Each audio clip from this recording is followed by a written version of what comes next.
저는 이민교회에서 목회하기 때문에 어려운 점 중에 하나가 그 이민 와 있는 사람들의 정서가 굉장히 불안합니다. 적응이 잘 되지 않기 때문에 오래 살아도 자기 나라 같지 않고 항상 이방인 같고 소수민족이기 때문에 상당히 많은 인종차별을 체험하면서 삽니다. 그래서 굉장히 불안하고 정착하지 못하고 한국에 와도 한국 사람 같지 않고 미국에 와도 미국 사람 같지 않고. 근데 또 긍정적인 면에서 보면 양쪽 문화를 다 체험한 분들이기 때문에 사실은 그들 속에 잠재 있는 굉장한 가능성들이 있습니다. 그래서 여러분들도 아시겠지만 이민교회는 한국교회가 선교에 대해서 부르짖기 전부터 먼저 상당히 선교에 대해서 깨어 있었습니다. 그런 장점이 있기 때문에 어떨 때 저는 목회하다 보면 저도 미국에 산지 꽤 오래되고 미국에서 1.5세라고 특히 하는 1세도 아니고 2세도 아니고 이것도 아니고 저것도 아닌 그런 세대이기 때문에 어떨 때는 양쪽을 다 해야 되는 부담이 있습니다. 저는 저희 교회는 예배가 영어 예배하고 한국어 예배가 똑같이 있습니다. 저는 똑같은 설교를 거의 하나도 그 차이 없이 설교를 한 번은 영어로 한 번은 한국말로 할 때도 있고 어떨 때는 같이 이 조인 서비스를 드리는데 합동 예배를 드리면 제가 동시 통역을 두질 않고 그냥 제가 한 문장을 영어로 얘기하고 한 문장을 한국말로 하고 그냥 뭐 잘 모르니까요. 맞는지 틀린지 잘 모르고 그냥 제가 하면 한국말 잘 못하는 사람들은 제가 한국말 잘한다고 그러고 영어를 잘 못하는 분들은 제가 영어를 잘한다고 그러고 저는 양쪽 다 못하는데 둘 다 잘하는 척하고 그냥 그렇게 삽니다. 그래서 어떨 땐 그게 굉장히 자연스러워요. 영어가 튀어나와도 괜찮고 한국말이 튀어나와도 괜찮고 요새는 한국에 나오면 한국에 굉장히 반미 감정이 강하기 때문에 제가 어떨 때는 불쑥불쑥 영어가 튀어나오면 굉장히 긴장할 때가 있어요. 이것도 괜히 영어 했다가 의도 터지는 거 아닌가. 우연히 제가 어느 기독교 웹사이트에 들어가 봤더니 거기에 막 무시무시한 글이 올라왔더라고요. 그 설교하면서 영어 자주 사용하는 목사들의 이름을 막 대가면서 니네들은 영어 좋아하면 미국에 가 있지 왜 한국에 와 있냐고 굉장히 무섭게 그냥 거의 겁날 정도로 했더라고요. 거기 막 제가 아는 모든 목사님들이 이미 다 들어가 있어요. 김상복, 이동원 뭐 해가지고 제가 다 워싱턴에서부터 가까이 지내는 분들인데 그렇게 나와 있어요. 어쨌든 저는 교회에서 각각 교인들이 다 모여 있을 때 아침 인사를 다른 인사도 있지만 그냥 전 주일 아침에 나가서 교인들에게 제가 강대상에 서자마자 이런 인사를 하면 Good morning 그래요. 그러면 교인들이 영어지만 그냥 자연스럽게 늘 하는 말이니까 저한테 Good morning 하고 반응을 합니다. 근데 그때 그렇게 저는 기쁠 수가 없어요. 즐겁고 그냥 교인들하고 그런 인사를 자연스럽게 나눌 수 있다는 것이 여러분 한국 문화가 굉장히 경직되어 있거든요. 그래서 그런 인사를 나누는 것이 그렇게 자연스럽지 않은데 우리 교포들은 인사도 잘하고 그 다음에 이 포옹을 많이 하거든요. 미국 사람들이. 그래서 포옹하는 문화가 저희 교회에서는 웬만하면 그냥 만나면 자주 포옹들 합니다. 같이 포옹을 하고 embrace 한다고 그러죠. 꽉 껴안아주면서 체온을 느낄 수 있도록. 그래서 오늘 여러분 제가 뭐 한국 사람이지만 미국에서 강사가 왔으니까 여러분들 좀 미국 강사 왔다고 생각하시고 기분을 한번 내죠. 제가 굿모닝 하면 여러분들이 우렁찬 소리로 한번 굿모닝 하고 답변해 주시기 바랍니다. 굿모닝. 괜찮으시네요. 제가 하나만 더 가르쳐 드릴게요. 이건 여러분 알다시피 흑인 교회들이 굉장히 감정 표현을 풍성하고 자유롭게 합니다. 백인들은 약간 그래도 좀 보수적이고요. 흑인들은 그것도 여러분 그 역사적인 배경을 아시면 충분히 이해할 수가 있어요. 그 노예로서 억압당하면서 인간 취급을 받지 못하고 살고 노동을 하면서 정말 내일의 약속 없이 살았던 소망이 없이 살았던 그들에게 아주 간절한 소망이 있었다고 하면 하늘나라 가는 거였습니다. 그래서 여러분들 흑인 영가들 들어보시면 그 하늘나라에 가는 소망이 담겨 있는 노래들이 많습니다. 요단강 건너서 우린 거기에 갈 것이다. 마치 그 광야에서 또 애굽에서 신앙생 그 노예 생활을 했던 그 이스라엘 민족들을 상기하면서 그래서 그들이 그렇게 역동적으로 몸부림치면서 율동을 해가면서 하나님을 찬양하는 것은 평소에는 말도 제대로 하지 못하고 평소에는 감정도 제대로 노출하지 못하고 표현할 수 있는 자격도 없고 권리도 없었던 그들이 예배하는 순간만큼은 자기들이 아무리 열정적으로 예배를 해도 백인들이 개의치 않았습니다. 오히려 그것을 격려했습니다. 왜냐하면 백인들이 참 교묘하게, 이것도 오래전 얘기죠. 물론 미국 교회들이 이것을 다 뉘우치고 회개하고 이제는 그런 것들이 다 지나갔지만 역사적인 슬픈 이야기입니다. 노예를 데려다가 노예를 부리면서 노예들이 아주 말 잘 듣게, 아주 부드럽게 말을 잘 듣게 만드는 방법 중에 하나가 그들에게 복음을 전해서 예수를 믿게 하는 거였습니다.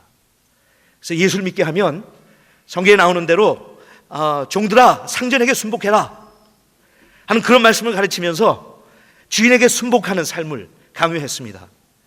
그러기 위해서 선교사들을 파송하고 목사들을 파송해서 노예들에게 복음을 전했습니다. 간절했던 그들은 복음을 받아들이고 거기에서 예수님을 알게 됐을 때 동기가 불순했지만 그들은 그 복음을 체험하고 난 다음에 그들 속에는 영광스러운 하나님의 그 하늘나라가 임하기 시작했습니다. 비록 자기의 몸은 여기에서 영원히 해방과 자유를 누릴 수 없는 노예의 삶을 살지만, 그러나 나도 언젠가 요단강 건너서 하늘나라 가면 하나님께서 나에게 자유를 주실 날이 있을 거라고 그들은 확신하면서 같이 모일 때마다 서로를 부둥켜 안고 열정적으로 찬양을 불렀습니다. 그래서 여러분들 흑인교회 이렇게 가보셨거나 혹시 예배하는 광경을 뭐 TV나 이런 방송을 통해서 보셨으면 알겠지만 그들은 화답을 많이 합니다. 그냥 앉아서 설교를 듣지 않고, 우리 한국 회중들은 대개 이제 설교하다 은혜를 받든지 또는 동의하는 말씀이 있든지 그렇게 나 그렇게 됐으면 좋겠다 하는 그런 생각이 들 때 아멘이라고 화답을 하죠. 그리고 그것이 대체적으로 동시에 하는데 흑인들은 막 순서 질서도 없는 것 같이 설교를 하면 중간에서 막 뭐라고 그럽니다. 어떨 땐 아이 목사님 설교 괜찮은데 그대로 하시오. 예? 예. 예. 그렇게 막 자기네들이 반응을 보일 때가 있는데 그럴 때 그 흑인 교회에서 목사님하고 회중들 가운데 또 인사하는 방법이 이런 게 하나 있어요. 목사님 나와가지고 이렇게 이야기합니다. God is good. 하나님은 참 좋으신 분입니다. 선하신 분입니다. Is God good? 여러분 그 사람들이 살고 있던 그 형편 속에서 정말 하나님께서 그렇게 좋으신 하나님이에요? 그 하나님의 선하심을 그렇게 맛보고 있어요? 현실은 그렇지 않았어요. 현실은 노예 생활하면서 정말 짜증났고 고달팠고 힘들었고, 하나님의 선하심보다는 자기의 팔자를 정말 원망하면서 왜 우리는 이렇게 살아야 되나? 왜 백인들은 우리 이렇게 지배하고 우리는 노예 생활을 이렇게 끊임없이 해야만 되는가? 우리는 왜 짐승 취급을 받아야 되는가? 왜 우리는 잘못했을 때 이렇게 얻어맞고 이렇게 혹독한 학대를 받으면서 우리는 살아야 되는가? 사실 하나님의 선하심이 보이지 않죠. 하지만 그들은 신령한 면에서 하나님의 선하심을 알았습니다. 그래서 목사 앞에 나와서 예배 인도할 때 God is good 그러면 회중들은 대개 이렇게 반응을 보입니다. All the time. 항상 그렇습니다 하는 얘기죠. All the time. 그러면 목사가 다시 그럽니다. All the time. 그러면 회중들이 God is good. 참 희한하죠. 그렇게 좋은 것을 누렸던 백인들에게는 그런 감탄과 그런 선언이 없습니다. 정말 하나님의 선하심과 하나님의 축복을 누렸던 주인들은 그런 고백이 나오질 않는데, 노예 생활을 하고 눌렸던 그들에게서는 그런 고백이 나옵니다. 이것이 여러분 복음의 핵심 아닙니까? 이것이 복음의 능력 아닙니까? 가난한 자가 부한 자를 부끄럽게 하고, 미련한 자가 지혜로운 자를 부끄럽게 하고, 약한 자가 강한 자를 부끄럽게 한다고 하신 그 하나님의 복음의 그 진수가, 그래서 지금은 노예 제도 없어졌고 이제는 평등을 누리지만 아직도 흑인 교회 가면 그들 조상 때부터 내려온 그들의 몸부림이 있습니다. 그래서 예배를 드릴 때 그렇게 하기 때문에 저는 또 흑인 교회에서 배운 것을 우리 한국 교포들에게 가르쳐 줍니다. 여러분 되게 웃겨요. 교포들이 영어로 흑인 흉내 내는 것처럼 웃기는 게 없어요. 근데 저희 교인들 훈련시킵니다. 왜냐하면 어떤 면에서 우리도 그렇게 이민생활하면서 우리 나름대로 받는 인종차별과 학대가 쌓여있기 때문에 손님하고 고객하고 시비가 붙어도 한국에 같으면 그냥 걷어붙이고 한국말로 막 해야 되겠는데 싸움이 돼야죠. 영어가 딸려서. 스트레스가 쌓여 있어요. 그러니까 그 스트레스를 가지고 교회 와가지고 교회에서 그냥 붙습니다.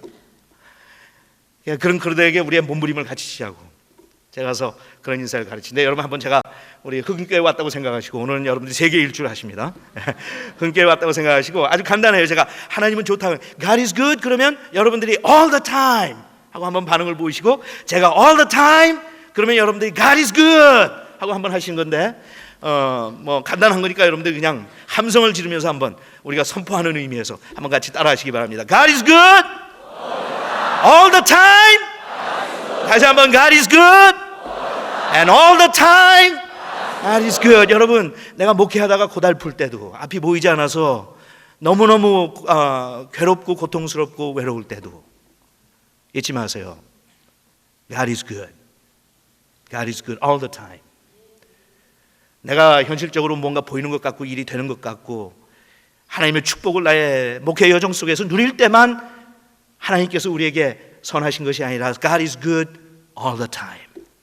And all the time God is good.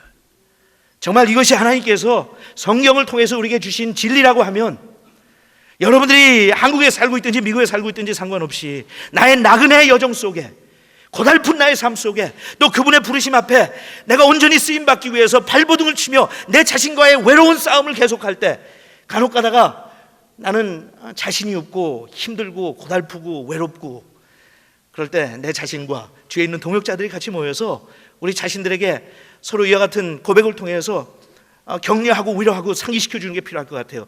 God is good all the time and all the time God is good. 그렇게 하면서 교역자들이 아침마다 교회에 나와서 또 서로를 마주 보면서 그렇게 악수를 하면서 인사할 수 있다고 하면 초대교회 교인들이 그렇게 인사하지 않았을까?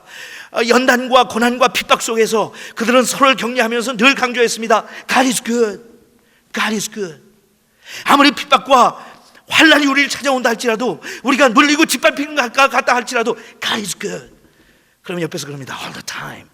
All the time, brother. All the time. Yes, all the time. 그러면서 God is good.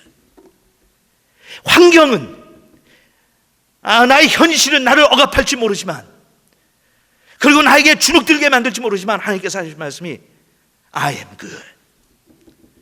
그의 선하심과 인자하심이 정녕 나를 따르리니 내가 여호와의 집에 언젠가는 여호와의 집에 거할 날을 기대하면서 우리가 이 땅에 사는 우리의 삶은 나그네의 길이요 순례의 여정이요 나의 고달픈 인생 언젠가는 끝나고 영광스러운 하나님의 보좌 앞에 착하고 충성된 종이라고 하는 고백을 들으면서 하나님의 칭찬과 격려를 받을 날이 있는 것을 알기 때문에 그리고 나 혼자 버려두시지 아니하시고 내가 너희를 버리지 않고 항상 나와 함께 하시겠다고 하신 그분의 약속을 오늘 이 아침에도 다시 새기면서 God is good. 제가 저희 교인들한테 그러면 교인들이 all the time 목사님 all the time 고백을 해요. 다시 한번 합시다. 제가 강의할 내용도 별로 없으니까 시간 좀 끌어야죠. God is good and all the time. 다시 한번 God is good and all the time. God is good. 하나님 앞에 격려의 박수 한번 드리겠어요. 할렐루야. 하나님은 좋으신 분이십니다. 하나님은 좋으신 분이십니다. 제가 이렇게 하면요 제가 굿모닝 한번 한 다음에 우렁찬 굿모닝 하는 이야기를 듣고 한번 God is good 이걸 지나가면요 설교하기 전부터 교인들이 살아나요. 참 이상하죠. 피곤하고 지쳐있던 그들의 얼굴에서 생기가 돋기 시작해요. 아무것도 아니지만 간단한 성경의 진리의 말씀을 그냥 우리가 나눴기 때문에 피곤하고 고달퍼도 괜찮아. 하나님 살아계시잖아. God is good. 믿어요? All the time 목사님 all the time. 오늘 아침에 할 때 짜증도 났고 사실 몸도 피곤했고 일주일 동안 사는 게 쉽지 않았고 매상도 떨어졌고 매일같이 빨래만 하고 있자니 짜증도 나고 샌드위치 구워서 파는 것도 어떨 때 내가 힘이나 살면서 너무너무 난 고달프고 짜증나고 말도 안 통하고 자식들은 속썩이고 목사님 짜증났는데요 오늘 아침에 그냥 그 한마디로 God is good. 그래요 목사님 all the time. 나의 감정하고 상관없습니다. 나의 감정하고 상관없습니다. 그분은 선하신 분이십니다. 이렇게 고백하기 시작해요. 제가 어저께 말씀드렸는데 오늘 조금 우리가 다 별로 그렇게 편치 않은 이야기를 좀 해야 되겠어요. 누구나 다 마찬가지지만 인간은 속성인 것 같아요. 특히 근데 우리 한국 사람들은 제가 이 미국 사람들과 한국 사람들 비교할 때 또 동양 문화권과 서양 문화권을 비교할 때 양쪽에 다 강점들이 있어요. 그렇죠?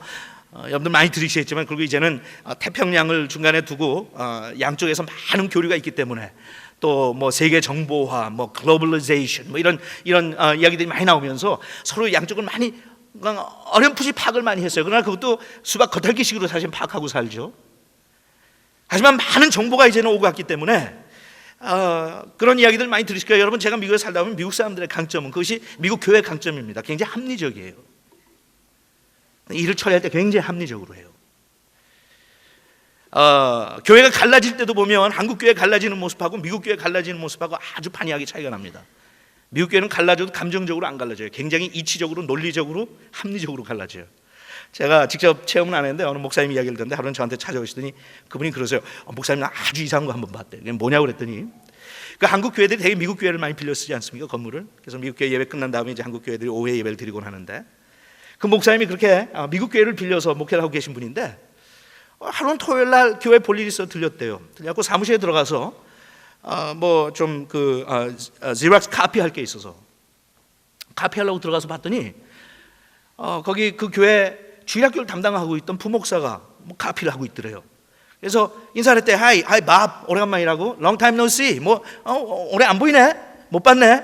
그때 이 사람이 밝게 웃으면서 야 long time no see. 어때가 못 봤다고 그러면서 왜 이렇게 안 나왔어? 하고 목사님 물어봤더니 아무개 목사 못 들었어요? 그러더래요. 미국 목사님이. 그래서 무슨 소리? 그랬더니 3개월 전에 우리 교회 갈라졌잖아. 그럼 목사님 전혀 몰랐대요. 그 교회 빌렸으면서도 접촉이 많은 편인데 깜짝 놀랐고 아니 뭐 교회가 갈라지더니 무슨 소리야? 그랬더니 담임 목사님하고 몇몇 교인들하고 좀 의견 차이가 있었는데 아무리 가도 해결이 안 돼서 그냥 담임 목사님을 반대했던 세력들이 그냥 따로 나가서 교회를 개척했다고. 근데 왜 당신은 안 보였어? 그랬더니 그거 따로 나간 사람하고 나도 같이 나갔어. 그러더래요. 그러냐고. 그러면서 그냥 섬찟하고 지나가는 게 갈라지면서도 이렇게 조용히 갈라지나 그랬대요. 근데 갈라져서 같이 나갔다는 사람이 거기서 남의 교회 아니에요. 이제 3개월 지났으니까 남의 교회 와가지고 카피 머신을 쓰고 있으니까 깜짝 놀라갖고 돌아온 줄 알았대요. 그래갖고 근데 나갔다 다시 돌아왔어? 그랬더니 얼굴을 뻔히 쳐다보면서 아니? 깜짝 놀라고 물어봤어요. 그럼 당신 여기서 뭐 하는 거야? 그랬더니 지락스 카피. 근데 무슨 카피? 그랬더니 그때야 설명을 하더래요. 나간지 우리가 교회가 갈라져서 나간지 예배를 따로 보기 시작한 지 3개월 됐는데 내가 그동안 이 교회에서 교육 목사로 아이들 가르치지 않았어요. 근데 적어도 그 학기가 끝날 때까지는 내가 남은 일을 다 제대로 해줘야 될 것 같아서 예배는 그쪽으로 나갔지만 주일학교는 여기 와서 가르친대요. 이 양반이 그 얘기를 듣고 완전 쇼크 먹고 왔어요. 여러분 쇼크 먹지 않겠어요? 한국 교회 같으면 문 걸어 잠그고 들어오지 못하게 할 텐데 부목사가 어디 들어와서 교인들 꼬셔갖고 가려고 무슨 소리야? 에? 어저께까지는 동지였지만 오늘부터 원수가 되는 게 한국적인 정서인데 그 양반이 도저히 이해가 안 가더래요. 그 얘기 듣고 뭐 이런 사람들이 다 있냐 저한테 와가지고. 굉장히 합리적이에요. 냉정하고 냉철하고. 근데 한국 교회는 그렇지 못하지. 근데 한국 교회의 장점은 뭐예요? 한국 사람들의 장점은 뜨거워요. 열정이 있어요. 그러니까 이 서구 사람들은 열정이 없어요. 있는데 잘 안 보여요. 그 사람들은 표현을 안 하기 때문에. 뭐 자기 나름대로는 있을지도 모르겠죠. 근데 우리 한국 사람들이 열정이 있어요. 그러니까 뭐든지 만들어내는데 짧은 시간에 그냥 만들어낼 수 있어요. 뭐 하자고 그러면 뿌리를 뽑아버리니까. 뭘 하든지 우리는 적극적으로 열심히 해야 돼요. 새벽 기도를 해도 열심히 해야 되고 철야를 해도 열심히 해야 되고 금식을 해도 열심히 해야 되고 뭐 교회 성장을 위해서 우리가 헌신해도 열심히 해요. 그러니까 우리 한국 사람들 열정이 있어요. 그게 양쪽에 있는데 제가 이렇게 접하다 보면 누구나 다 마찬가지예요. 제가 생각할 때 인간의 속성이 있는데 한국 사람들은 유난히 외부 사람들의 비판을 잘 듣질 못해요. 되게 디펜시브해요. 우리는. 그래서 외부에서 뭐라고 좀 객관적인 비판을 해도 그걸 듣질 못해요. 그래서 우린 그러죠. 합리적인 것도 별로 없는 데다가 이 비판을 받지 못하니까 우리는 이 디베이트가 안 돼요. 디베이트가 그냥 일방적으로 쏟아붓지 서로 이렇게 얘기를 주거니 받거니를 잘 못해요. 근데 그 이유 중에 하나가 어떤 이슈를 가지고 이야기를 하는데 그것이 부정적인 거면 이슈를 가지고 이야기를 한 사람이 그 이슈를 제기하는 사람을 공격한다고 생각해요. 너 왜 나 공격해? 너 왜 나 씹어? 이러고 나오거든요. 그러니까 교회 속으로 이렇게 비판이 잘 안 돼요. 철통같이 막아버려요. 그리고 맞고는 그냥 저쪽에다 막 고사포를 쏘면서 너는 잘났어? 그리고 자기 한 가지 잘못했다 그러면 저쪽에 상대편이 10가지 잘못한 걸 막 지적하기 시작해요. 그래서 제가 그런 속성을 아니까 제가 오늘 좀 비판적인 이야기를 하는 것은 한국 교회 얘기하지 말고 미국 교회 얘기할게요. 근데 여러분 제가 최근에 느끼지만 지난 한 20-30년 동안 느끼는 것 중에 하나가 여러분 이제는 미국과 한국, 동양과 서양 뭐 이런 것들이 다 담이 무너진 거 아세요? 시간 차이고 약간 몇 년만 지나면요 거기 있는 게 이쪽으로 다 오더라고요. 그러니까 어저께 옥 목사님 말씀하신 개인 소득 2만 불 달러 될 때까지 여러분 기다려보세요. 그 다음부터는 완전히 완전히 한국 교회도 그렇게 될 가능성이 엄청나게 있습니다. 지금 우리가 제대로 의식하고 변화를 모색하지 않으면 그렇게 됩니다. 저는 분명히 믿습니다. 처음에 여러분 70년대, 60년대는 뭐 제가 몰랐으니까 70년대 예수 믿기 시작하고 한국 교회의 그 영광스러운 부흥의 소식을 들으면서 저는 한국에서 신앙생활 안 했잖아요. 교회도 안 가보고 모르잖아요. 그리고 저는 미국에 그 당시에 있는데 제가 79년에 미국 신학교를 가서 82년에 졸업하는데 처음 다닌 신학교를 그때 미국 교회에서 모든 관심을 한국 교회에 가 있었어요. 그 제가 신학교 다니면서 얼마나 우쭐거렸는지 몰라요. 조상을 잘 만나서. 왜냐하면 교수들이 다 물어봐요. 한국교회는 어쩌면 그렇게 부흥하냐? 한국교회 그 성장하는 비결은 뭐냐? 그럼 제가 이제 다른 목사님들한테 주워 들은 거 가지고 얘기하죠. 한국교회는 순교자의 피가 흐르는 곳. 한국교회는 기도가 살아있는 교회. 사실이었고요. 정말 환상적인 주위에서 볼 때 미국 교회는 그때 정체돼갖고 교회가 성장을 못하고 몸부림을 칠 때이기 때문에 그들은 어디 가든지 배워야 돼요 지금. 그러니까 한국교회를 주목했어요. 한국교회에서 배울 거. 그래서 여러분 사실 미국 교회 성장학을 처음에 시작해 그 이름을 붙인 피터 웨그너 박사가 처음에 어디 와서 영향받은 게 여의도 순복음교회 와서 영향받은 거예요. 모든 교회 성장과 부흥에 초점이 한국교회에 와 있었어요. 얼마나 제가 떳떳하게 자랑스럽게 미국에서 신학교 생활을 했는지 몰라요. 그런데 그때 저를 제자 훈련시켰던 교수 한 분이 계신데 그분이 자꾸 저한테 그런 얘기를 하시더라고요. 근데 처음 때 저도 한국 사람들이기 때문에 디펜시브하고 자존심 상해서 별로 안 좋아했어요. 저 뭐라는 거 하면요, 야, 한국 교회도 이제 70년대 지나고 80년대 들어가면서 GNP가 올라오고 잘 살기 시작할 텐데 그러면 교회가 흔들릴 거다. 저는 그 말 들을 때 기분 나쁘더라고요. 무슨 악담을 해도 그런 악담을 할 수가 있어. 근데 그분이 그래요. 한국 교회가 지금 잘 되는 것은 가난하기 때문에 잘 된대. 가난하기 때문에. 가난하고 붙잡을 게 없으니까. 그리고 놀러 갈 곳도 별로 없고 놀 돈도 없으니까 매일 교회 모여갖고 기도나 하고 그러지. 그러니까 편하게 보내요. 아니라고 그랬어요. 무슨 그렇게 무식한 소리를 하느냐고. 이건 성령이 하늘에서 하늘문을 여시고 성령은 물 붓듯이 지금 우리 대한민국 백성들에게 쏟아 부어주셔서 그렇지 잘 사는 거하고 무슨 관계가 있다고 악담을 저렇게 하느냐고 그랬는데 그렇게 되더라고요. 여러분 절대로 우리가 무시하지 못해요. 왜냐하면 얼굴 색깔이 어떻든지 간에 상관없이요, 어느 나라에 어느 쪽에서 지구 어느 쪽에 살고 있는지 상관없이 타락한 우리의 속성은 이스라엘 백성들이 구약에서 했던 걸 그대로 되풀이하면서 그게 서구교회도 한국교회도 미국교회 다 마찬가지입니다. 그래서 제가 미국교회 현황을 좀 여러분들에게 말씀드리면 여러분들이 이렇게 그냥 한국교회 거울에 비춰보시면서 비슷한 현상이 일고 있는데 우리한테도 비슷한 결과가 찾아오기 전에 우리는 조금 더 약간 미리미리 준비해서 대처하는 것이 좋겠다 이렇게 생각을 하시면 좋을 것 같아요. 제가 지난번 경남에서도 집회를 하면서 통계를 소개했는데 제가 그냥 몇 가지 통계를 여러분들에게 그냥 처음 시작하면서 말씀드릴게요. 왜냐하면 통계가 우리한테 어떻게 통계를 우리가 해석하느냐가 중요하지만 통계 자체가 우리한테 주는 교훈이 있어요. 시사하는 바가 있기 때문에. 이건 미국 교회입니다.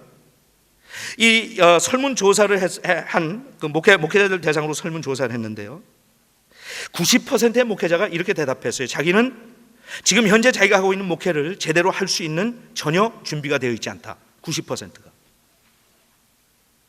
목회를 하면서 자기가 부족하대요. 준비가 되어 있는 것 같지가 않대요. 그럼 여러분 상상하실 수 있을 거예요. 그만큼 우리 목회에 대한 디맨드가 심해졌습니다. 오늘 아침에도 식사를 하면서 제가 신학교 가겠다고 할 때 저희 부친에게 반대를 하셨는데 목사님 물어보시더라고요. 그 후에 우리 부친께서 예수 믿게 되냐면 예수 믿으시고 세례 받으시고 장로 장립하시고 지금 76세신데 얼마 전에 은퇴하시고요. 그분은 한 교회를 예수 믿고 믿은 교회에서 세례 받고 지금 장로에서 은퇴하시기까지 그냥 한 교회만 다니셨어요. 거의 한 25년 신앙생활 잘 하셨는데 제가 나중에 물어봤어요. 아버지 도대체 내가 목사 되겠다고 할 때 왜 이렇게 반대하셨냐고. 나중에 저를 설득을 하다 정 안 되니까 저한테 나중에 그러시더라고요. 야, 그러면 목사 되지 말고 장로 되래요. 아니 교회를 안 나간 분이 그건 또 어떻게, 목사 되지 말고 그럼 장로 되면 될 거 아니냐. 그래서 제가 물어봤어요. 도대체 그런 엉뚱한 말을 왜 하셨냐고. 그랬더니 저희 아버님은 그러세요. 나는 교회도 모르고 아무것도 모르지만 내 주위에 있는 목사님들, 아는 목사님들, 저희 아버님도 이북에서 혼자 월남하신 분이거든요. 너무 가난하게 사시더라는 거예요. 너무 가난하다. 그래서 내 아들이 그렇게 가난하게 사는 게 불쌍해서. 그래, 어떤 면에서는 그래요, 여러분. 그 당시의 목회자들, 지금 많은 분들이 은퇴하셨고 지금 은퇴하시는 나이에 계신 분들, 정말 여러 가지 우리 국내 경제적인 환경이나 여러 가지 면에서 참 고생 많이 하셨죠. 역사적으로 고생 많이 하시고 먹을 거 먹지 못하고 얼마나 많은 어려운 환경 속에 목회하셔서. 하지만 여러분, 그분들은 그런 어려움이 있을지 몰라도 정신적으로나 일반적으로 목회하는 건 참 쉬웠어요. 성직자를 바라보는 눈이 요새처럼 그렇게 따갑지 않았기 때문에. 미국에서도 마찬가지였어요. 60년 전만 해도 어느 마을에 가든지 목사는 의사와 변호사와 목사 세 사람이 가장 직업적으로 존경받았어요. 그래서 영어에, 고대 영어가 있는데 고대 영어에 P-A-R-S-O-N이라고 하는 말이 있어요. Parson. 여러분, P-E-R-S-O-N은 person이죠. Parson이란 말이 있어요. 여러분, 목사관을 parsonage라고 그래요. 그것은 무슨 뜻인가 하면 정관사를 붙인 것 같은, 정말 바로 그 사람. 어느 마을 어느 고을에 가든지 모든 사람이 다 아는 바로 그 사람. 제일 학식도 많았고 제일 공부도 많이 했고 제일 지혜롭고 제일 영적이었고, 그래서 가서 판사와 그 다음에 의사와 그 다음에 목사 존경받았던 때가 있었어요. 목사가 한마디 하면 교인이 들었어요. 이 교회를 안 나가는 사람들도 들었어요. 존경했어요. 목사가 나와서 모든 시빅 펑션이라고 하죠. 사회에서 하는 모든 행사마다 나와서 기도해줬고 축도를 받았고. 그런데 요새는 그렇지 않죠. 미국에서도 한동안 너무 많은 대형 사고들이 교회 안에서 터지면서 목사들은 완전히 사기꾼으로 보기 시작했어요. 그게 상대적이에요, 여러분. 근데 그때 목회하셨던 분들은 목회 그냥 하시면 돼요. 그게 뭐 복잡할 거 없었어요. 하지만 여러분, 우리 지금 현재 목회 현장을 보세요. 목회 현장이 얼마나 복잡합니까? 나에게 주어지는 요구들이 얼마나 많습니까? 얼마나 많은 전문적인 지식을 우리에게 요구하고 있습니까? 그러니까 하면 할수록 자신이 없어져요. 그러니까 90%가 미국 목사님 90%가 그런 거예요. 기능적으로 볼 때 자기는 준비가 제대로 되어 있는 것 같지 않다고. 두 번째, 80%가 한 말이, 조사 대상 80%가 자기들의 목회가 가정생활에 부정적인 영향을 미친대요. 부정적인 영향. 심각하죠. 목회가 가정생활에 부정적인 영향을 미친대요. 여러분, 지금 미국 교회 목사들 간의 이혼율이 굉장히 높습니다. 제가 그런 걸 보고 윤리가 다 무너졌다. 얼마 전에 제가 그랬어요. 근데 여러분, 지금 일반 사회, 한국의 이혼율이 세계 1위 아니면 2위래죠, 요새는. 여러분, 한국 사람들이 10년 전만 해도 한국 교회가 미국 교회 비웃고요. 한국 국민들이 미국 사람들을 비웃었어요. 무슨 그런 인간들이 있냐고, 그렇게 쉽게 헤어진다고. 여러분, 하나 신기한 건 뭔지 아세요? 다시 합리적인 거예요. 미국 사람들은요, 이혼하고도 부부가 가끔가다 만나요. 저녁 식사도 같이 하고. 애들 양육권도 서로 놓치지 않겠다고 싸우면서 한 달은 아버지하고 살고 한 달은 엄마하고 사는 경우도 많고, 평소에는 엄마랑 살다가 방학이 되면 아빠랑 사는 경우도 많고, 굉장히 합리적이에요. 한국 사람들은 이혼하면 그다음부터 꼴도 안 봐요. 이혼하는 거 무시해서 여러분, 지금 한국의 이혼율이 미국보다 높은 거 아십니까? 제가 분명히 예언할게요. 한국교회 교인들 이혼율도, 그리고 한국교회 교역자들의 이혼율도 앞으로 올라가는데 미국 뺨치듯이 올라갈 겁니다. 안 할 보장이 어디 있어요? 여러분, 제가 그냥 간접적으로 직접적으로 한국에 있는 신학생들, 젊은 목회자들하고 그냥 대화하고 그들의 고민을 같이 듣고 같이 갈등하는 사이에 얼마나 성도덕이 무너졌는지 저는 너무 깜짝 놀라서요, 말이 안 나와요. 조금 얘기가 격리로 가는데 그래도 이것도 상관없을 것 같아요. 그냥 제가 말씀드릴게요. 제가 얼마 전에 미국에서, 한국에서 유학 온 신학생 하나를 만났어요. 그 사람이 저를 생전 처음 만난 사람인데 저를 찾아와서 상담을 요청했어요. 깊은 상담이면 제가 줄거리 그냥 간단한 결론만 말씀드릴게요. 이 사람이 한국에서 있을 때, 한국에 있는 어느 교회와 미국에 있는 어느 교회와 같이 연합해서 제3국에 선교 여행을 갔어요. 양쪽에서 팀을 보내가지고. 근데 그 선교 여행을 가 있는 사이에 미국에서 온 결혼했던 여성도와 이 신학교를 다녔던 젊은 청년이 눈이 맞았어요. 처음에는 그냥 기도해주고 옆에서 서포트하는 것처럼 그렇게 이야기를 했는데 정이 들다 보니까 결국은 넘어서는 안 되는 선을 넘고 말았어요. 그렇게 넘어놓고는 한국에 있던 신학생이 미국으로 유학을 온 거예요. 그 여자분이 스폰서 해주겠다고 그래서. 그래서 미국 와서 그 관계를 계속 유지해요. 근데 그것만이 아니었어요. 그 여자분에게는 딸이 있었어요. 어느 날 그 딸도 범했어요.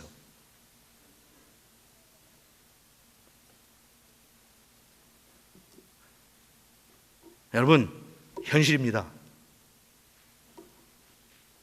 그러고 나서 저는 그때 당황해서 뻔뻔스러워 보이더라고요. 저한테 뭐라고 한가 하면, 목사님 그래도 나는 목회는 해야 되는데, 네가 어떻게 목회를 하냐 이놈아. 너 가 죽어라. 지금 네가 상담을 할래? 벼락을 맞을래?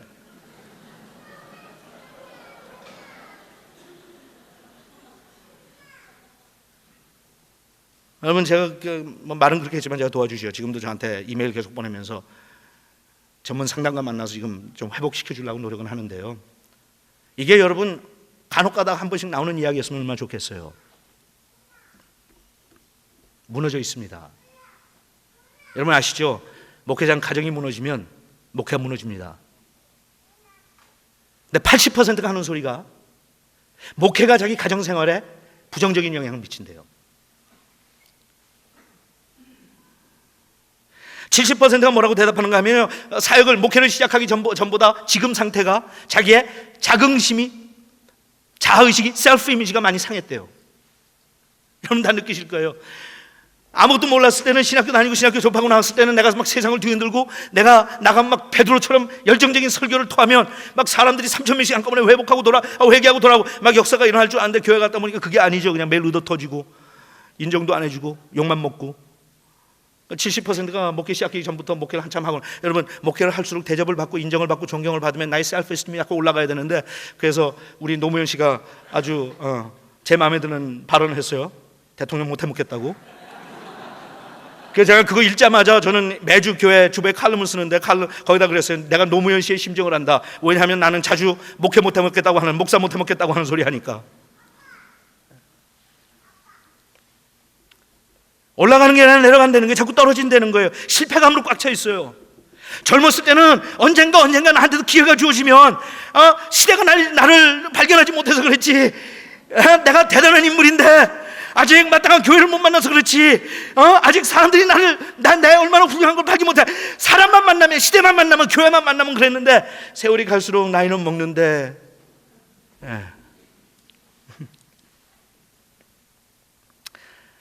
70%의 목사님들이 이런 대답을 했어요. 나는 내 주위에 나랑 가까운 친구라고 부를 수 있는 사람이 단 하나도 없습니다. 70%가 10 중에 7명이 내 주위에 나의 친구라고 부를 수 있는 사람이 단 한 명도 없습니다. 50%가 그랬어요. 둘 중에 하나가 지난 3개월 안에 목회를 떠나려고 생각했습니다. 현실이에요. 미국의 현실이에요. 여러분들은 좀 다르시겠죠. 그 다음에 몇 가지 통계를 더 여러분들에게 말씀드릴게요. 이건 그 달라스 신학교 여러분들은 웬만한 분들 이제 책이 많이 번역돼서 아실 텐데, 하워드 핸드릭스라고 하는 교수가 계시죠. 그분이 지적한 4가지 통계 자료 여러분들에게 말씀드릴게요. 지금 미국에서는 모든 교회 중에 80%에서 85%가 심각한 문제에 직면하고 있다고 합니다. 80%에서 85%가. 지금 현재 미국에서는 3,500개에서 4,000개의 교회가 매년 문을 닫습니다. 3,500개에서 4,000개. 근데 여러분 그런 통계를 들으실 때 그냥 한쪽만 들으시면 안 돼요. 통계는 항상 해석이 중요해요. 통계 자체보다도. 전 경제학을 했기 때문에 그런 분들 계시겠지만 통계는 숫자는 의미가 없어요. 숫자를 어떻게. 여러분 그 얘기 들으면 미국 큰일 났다. 3,000개에서 3,500개에서 4,000개 문을 닫는데 뭐라고 하면 조금 몇 년만 더 지나면 1년에 10,000개씩 문을 닫을 때가 오게 될 거예요. 10,000개씩. 미국에는 60만 개에서 80만 개의 교회가 있다고 합니다.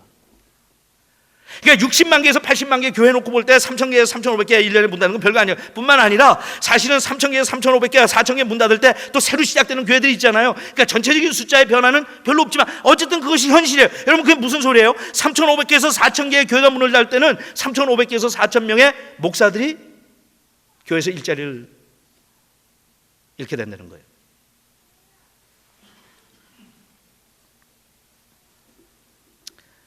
교회와 교육자들 그리고 당회 사이에 심한 갈등과 마찰이 있다는 게 세 번째고요.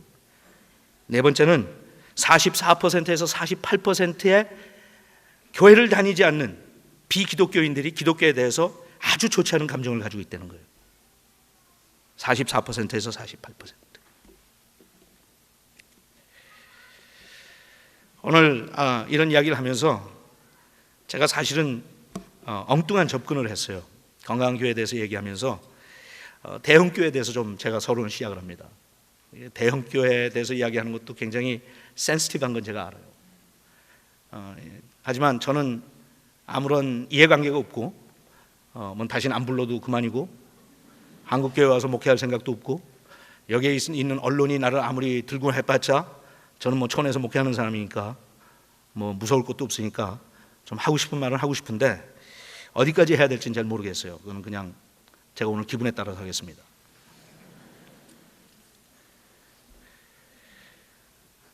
지난 30년 동안 일반 지역교회와 목회에 가장 큰 영향을 끼친 것은 대형교회다.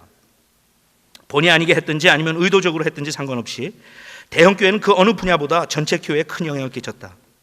그리고 이 추세는 앞으로도 당분간 바뀔 것 같지 않다. 그런 면에서 볼 때 21세기 우리 사역은 이런 대형교회의 움직임을 바로 이해하는 데부터 출발한다고 본다. 대형교회가 미친 긍정적인 영향과 또 가져다준 부정적인 결과를 비교하면서 현 우리 사역의 주소를 파악하고 교회 건강을 진단해보며 앞으로 우리가 지향해야 될 건강한 모델을 찾아보자, 그렇게 얘기했어요. 여러분, 하나 제가 전제로 말씀드리는데요. 대형교회는 앞으로 계속 존재합니다. The mega churches are here to stay. 한번 왔다가 그냥 없어진 게 아니라 대형교회 지금 추세는 It's here to stay.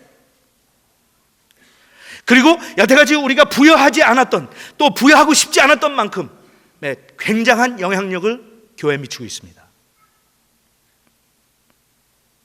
그리고 대형교회가 나타나면서 교회 전체적인 랜드스케이프가 풍경이 변했어요. 미국 통계를 말씀드릴게요. 어떻게 변했는지. 20세기 들어오면서 1900년 들어오면서 미국에는 1000명 이상 출석하는 대형교회가 5개밖에 없었습니다. 1000명 이상 출석하는 대형교회가. 지금은 2000명 이상 출석하는 대형교회가 5000개에서 6000개가 됩니다.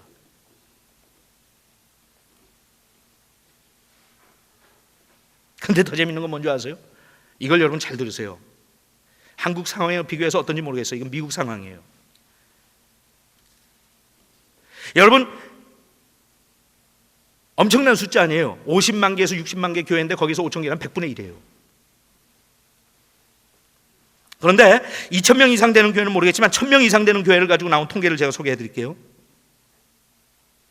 1,000명 이상 되는 교회에 출석하는 교인들이 전체 미국 기독교 인구의 50%입니다. 근데 1,000명 이상 되는 교회는 14%밖에 안 돼요. 무슨 얘기인지 아시겠어요? 미국 기독교 인구의 절반이 50%가 14% 되는 교회를 나가서 그 14%에 되는 교회가 소위 얘기해서 무엇이 정상인지를 트렌드를 셋하고 있습니다. 그런데 일반적으로 사회학적으로 보든지 제가 생각할 때는 신학적으로 놓고 보든지 메가처치는 제가 얘기할 때 메가처치라고 할 때는 2,000명 이상 장년이 출석하는 교회들, 메가처치들은 정상이 아니라 비정상입니다. 앱노멀이에요. 어떤 분들은 이야기하면 그 초대교회 예루살렘 교회도 한꺼번에 예수 믿을 때부터 3,000명이 회개했고 그 남자만 그 다음에 6,000명 됐고 그 다음에 금방 10,000명 됐는데 근데 그거는 너무 심플리파이 하는 거죠. 그 당시에 예루살렘의 교회는 지금 우리가 갖는 것처럼 이런 조직을 가지고 방대하게 움직였던 교회가 아니었어요. 물론 하나의 엄브렐라 밑에 있었죠. 그리고 예루살렘 교회가 지금 유형의 대형 교회라고 인정을 한다 하더라도 그것은 예외였지 정상이 아니었습니다. 왜냐하면 사도 바울이 개척했던 모든 교회들은 전부 소형교회들이었어요. 그런데 문제는 그런 대형교회는 저는 긍정적으로 봐요. 왜냐하면 그것은 하나님의 움직임이 있다고 보기 때문에. 대형교회가 그냥 나온 거라고 저는 보지 않습니다. 시대적인 사명이 있기 때문에 하나님께 세우셨다고 봐요. 그런데 그와 같이 하나님께 세우셔서 움직였던 이 움직임이 미안하게도 우리는 별로 경험도 없고 생각도 없이 그냥 목회에 충실하고 목회에 열심히 있던 분들이 끌고 나가면서 불행하게도 그분들이 비정상적인 교회가 정상적인 교회의 모델이 되기 시작했습니다. 그래서 마치 그것이 당연한 것처럼, 마치 우리가 다 그렇게 돼야 되는 것처럼, 그렇지 않으면 목회에 실패한 것처럼 그렇게 생각하도록 트렌드를 셋했어요.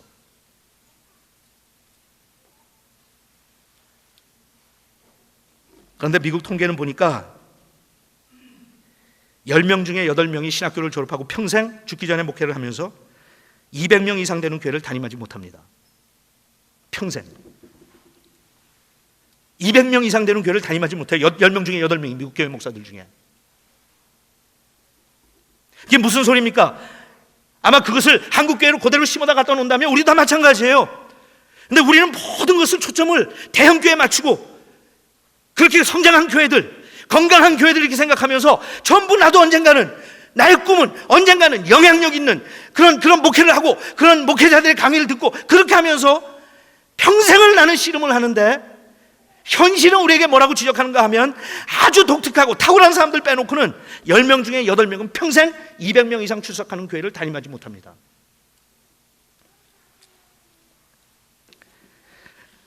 대형 교회가 가져다 준 긍정적인 혜택, 제가 5가지 여러분들에게 지적하겠어요. 그냥 빨리 하고 지나가겠어요.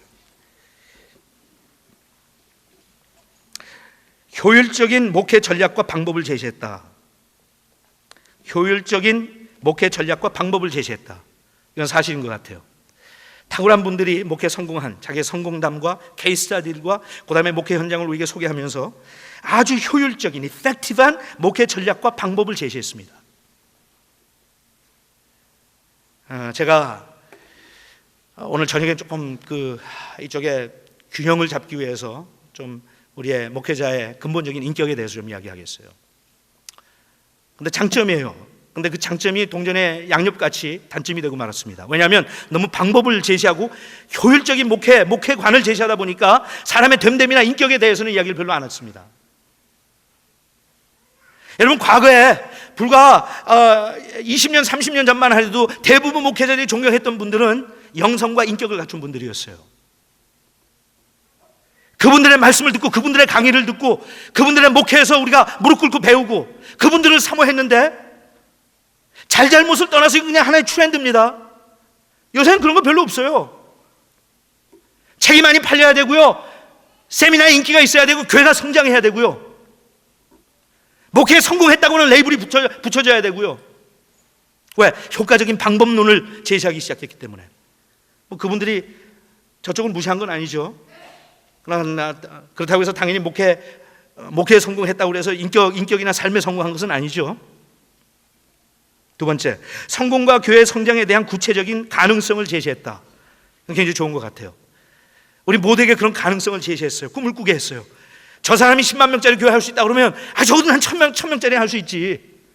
저런 분이 3000명짜리 한다 그러면 나도 1000명짜리 할 수 있지 하는 이런 가능성을 우리가 보게 해줬어요.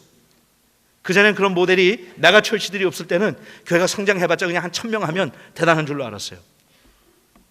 세 번째, 현장을 중심으로 한 노하우를 배울 수 있는 가르치는 교회가 되어주었다. 메가철치들이, 대형 교회들이 가르치는 교회, 티칭 철치라고 그래요.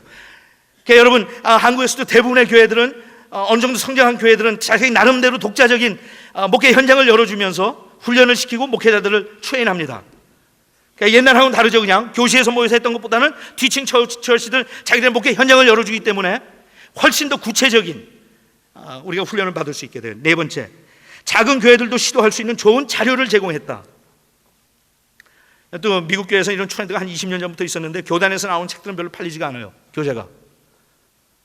그런데 메가철치에서 나오는 교재들은 불티나게 팔립니다. 미국에서도 장로교에서 나오는 교재를 가지고 주일학교를 가르친 것보다는 윌로 크릭에서 나오는 교재를 가지고 주일학교를 가지고 왜? 더 효과적이니까. 그런 면에서는 좋은 점도 있죠. 자료를 제공했으니까. 다섯 번째, 성공을 경험한 많은 교육자들을 배출했다. 또 굉장히 중요한 것 같아요. 한국에서 특별히 그런 면에서 영향력 있는 교회들이 있는데, 제가 이름 대지 않아도 여러분들이 다 아실 거예요. 그런 교회들은 그 교회에서 목회를 경험한 부교육자들이 나와서 앞으로 한국교회 아주 유능한 목회자들이 될 수 있는 찬스를 부여받았습니다. 그러니까 훈련받으면 나도 가능성이 있다고 하는 잠재력이 있는 교육자들 많이 배출했어요. 이것이 제가 살 때 그 외에도 많겠죠. 그냥 대표적인 대형교회의 장점이었어요. 대형교회가 가져다 준 부정적인 영향.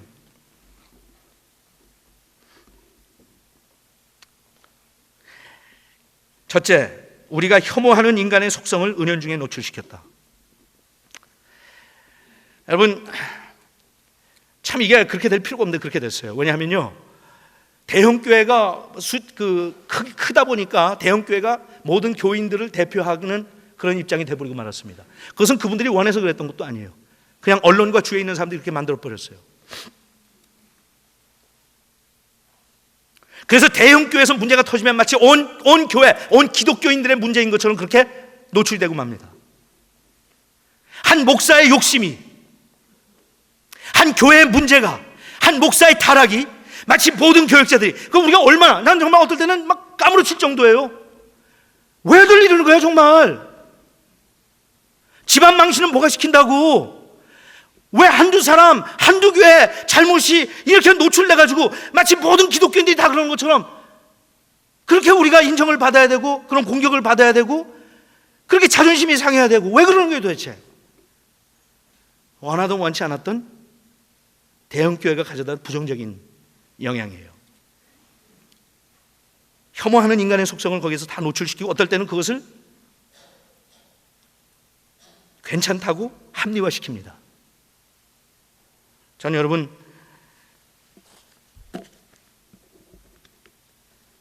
대형교회를 싫어하는 사람이 아니에요. 저도 대형교회를 지향하는 사람이고요.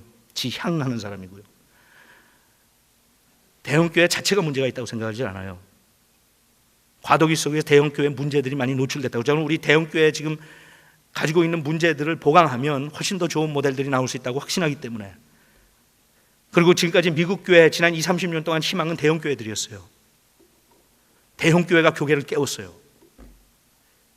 그래서 저는 대형교회를 무조건 비판하는 게 아니에요. 하지만 우리는 비판 없이 대형교회, 우리가 지금 또 추구하는 우리의 목회 철학, 목회관을 제대로 점검하지 않으면 여러분 우리 다 망합니다.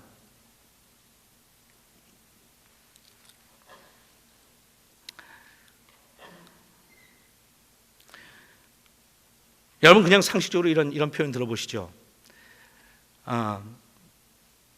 모든 권력은 타락한다. 절대적인 권력은 절대적으로 타락한다. Power corrupts and absolute power corrupts absolutely.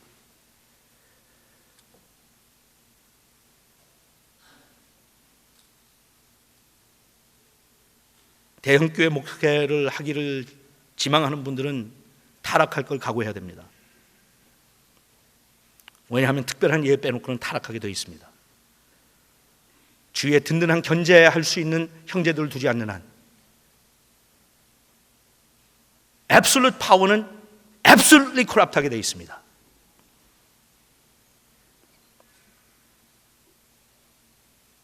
여러분들이 결정하세요. 어디까지 내가 핸들할 수 있는지, 내 자신을 알고 어디까지 내가 절제할 수 있는지. 성공이 실패, 타락의 지름길이 될 때가 있습니다. 물량주의, 비교의식, 성취욕, 우월감, 열등감 이런 것들이 다 필요 없는데 대형교회가 출현하면서 나왔어요. 그냥 서로가 100명, 200명짜리, 60명, 120명짜리 목회할 때는 우리가 그런 열등감도 우월감도 잘난 척할 필요도 없었고 기가 죽을 필요도 없었고 그냥 나가 하나님께서 맡겨주신 교구 안에 교구 사역하고 목회하고 그 마을 잘 내가 사랑하면서 가꾸면 됐었는데,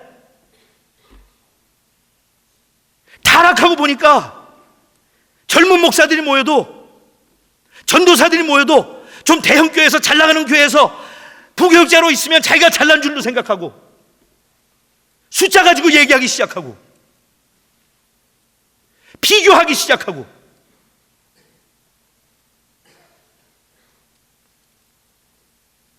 언제부터 우리가 그렇게 됐어요?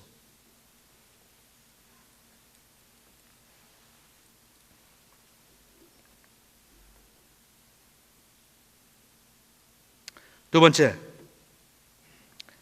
대형교회가 가져다 부정적인 영향 중에 두 번째는 목사를 전문직으로 만들었다 그랬어요. 목사를 전문직으로 만들었다. 여러분, 그동안 한국교회에서 자기의 은사대로 목회를 한다고 하는 팀워크에 대해서 이야기한 거 저는 좋게 봅니다. 하지만 그것의 한계도 여러분 분명히 아세요. 목회는 자기의 받은 은사대로만 하는 거 절대로 아닙니다. 착각하지 마십시오. 목회는 하고 싶지 않은 일 하는 겁니다. 목회는 할 수 있는 은사가 없는데도 하는 겁니다. 왜냐하면 하나님께서 나를 그렇게 부르셨기 때문에 하는 겁니다.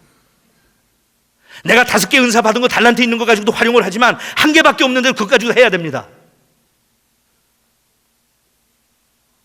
일반적으로 작은 교회 목회하면 앉아서 그렇게 고르고 앉아있지 못해요.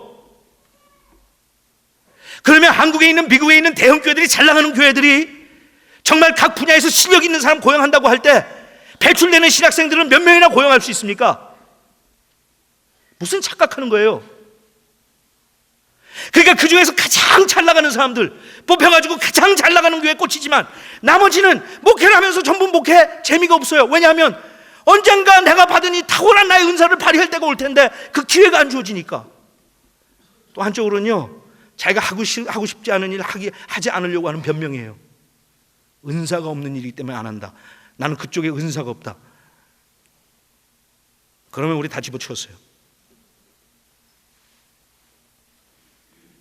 언제부터 목회가 전문직으로 변했는지 모르겠어요. 여러분, 자기가 하는 일에는 철저한 전문가가 되십시오. 전 거기에 대해서는 불만이 없어요. 하지만 직업이 있는 데지 마세요. 저는 양을 치라고 하나님께서 부르셨지 전문가가 되라고 부르시지 않았어요. 저는 예수 믿기 전에, 소명 받기 전에 저는 전문가가 되려고 했어요. 저는 제 꿈이 인베스트먼트 뱅킹이었어요. 우리 미국의 월스트리트에서 투자금융, 저는 그쪽으로 제가 생각할 때 굉장히 탁월한 재주가 있을 것 같아요. 내 돈 안 가지고 남의 돈 가지고 양쪽 이렇게 붙여가지고 딜을 만들어서 커미션 받고, 특히 80년대 그게 막 붐이 엄청났거든요. 멀지 앤 애퀴지션이라고 그래갖고 그냥 막 기업들이, 큰 기업들이 또 하나 잡아먹고 또 하나 잡아먹으면서. 그래서 제가 3년 전에 제가 3번 하나님 앞에 목회 그만두겠다고 그랬죠. 그중에 3번째 3년 전에 있었던 갈등이 그거였어요. 하나님, 나 이거 목회는 도저히 재미없어서 못하겠습니다. 목회는 내 체질도 아니고요, 생리에도 안 맞고요. 이거 하나님이 실수를 나 시키셨는데 내가 그동안 착해서 그냥 하나님 앞에 순종했는데 20년 동안 이제는 내가 하고 싶은 거 좀 하게 놔둬. 나 제발 좀 나 좀 풀어주세요. 하나님이 잘 이해를 못하시는 것 같은데 저는 사업을 하는 은사가 있습니다. 그리고 저는 그때 제 아내한테도 얘기가, 여보, 나는 월스트리트에 가야 돼. 내가 지금 여기 이민교회에서 뭐 하는 거냐? 월스트리트에 가고 내가 돈 많이 벌어갖고 주의 일 해야 되겠다. 저는 아직도 신문을 보면요, 경제 쪽을 먼저 봐요.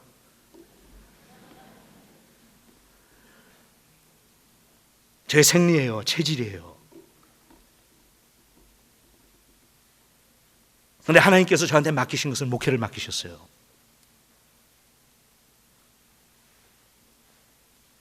그게 무슨 얘기인지 아시죠? 하지만 저는 떳떳해요.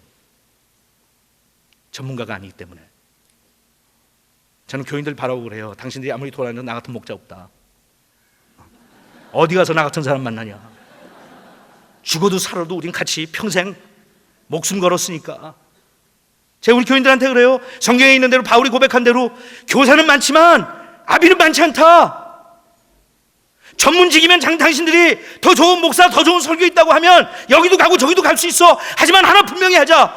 당신들의 영혼을 사랑하는 것은, 아비처럼 사랑하는 것은 나 외에는 없다, 당신들한테. 교인들이 그렇게 믿어주는지 모르겠지만 자존심 가지고 살아요. 난 전문가 아니야. 나는 저기 내가 직업의식 가지고 목사로 성공하려고 목회하는 거 아니야. 그렇게 직업의식 가지고 하려고 그랬으면 난 목사 안 됐어. 자존심밖에 없어 나한테는. 나는 하나님께서 부르신 주의 종이야.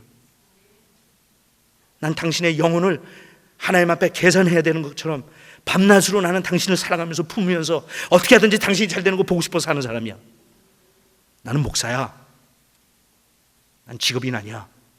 제가 처음에 목사 돼갖고는 만으로 27의 목사 안수를 받았거든요, 총각으로.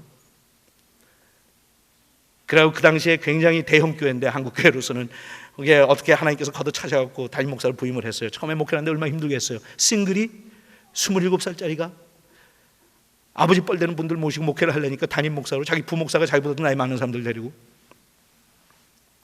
그때 교인들이 저를 무시하죠. 젊고 경험이 별로 없으니까. 제가 처음에 그 교회가 굉장히 문제가 많았던 교회인데, 처음에 제가 부임하자마자 제일 먼저 신방을 다녔어요. 하루에 막 5가정 6가정씩 신방만 다녔어요. 왜냐하면 빨리 이게 분열이 많고 교인들이 상처를 많이 받았으니까 싸워가지고 그걸 달래가지고 하나가 되게 만들려니까 그냥 부지런히 교인들 사귀어야 되겠고 신방을 다니는데, 한 번은 그러니까 이제 교회가 막 갈라졌고 한동안 교회도 안 나오는 사람들이 있고 그러니까 재직들이 모여가지고 신방을 가니까 저를 이제 같이 재직들이 같이 나가면서 되게 교회 한동안 안 나온 사람들 집을 이제 타겟해서 가잖아요. 목사님, 이 집에 이 사람이 이런 사람인데 요새 시험 받았고 교회 안 나갔는데 목사님 한번 찾아가라고 이제 방문하고 그랬어요. 근데 그때 한 분이 교회 아직 나온 지 오래된 분인데 교회를 안 나온다고 이제 저희 집사님들이 목사님 이 집에 가자고 그래서 갔는데, 그분이 몇 달 동안 교회를 안 나다가 목사가 신방을 오니까 이제 목사 신방을 받고 싶어서 오라는 게 아니라 같은 교회 다녔던 친구들이 오겠다니까 거절 못하고 오라고 그랬어요. 그러니까 제가 부임했다는 소문만 들었지 한 번도 교회를 나온 적이 없거든요.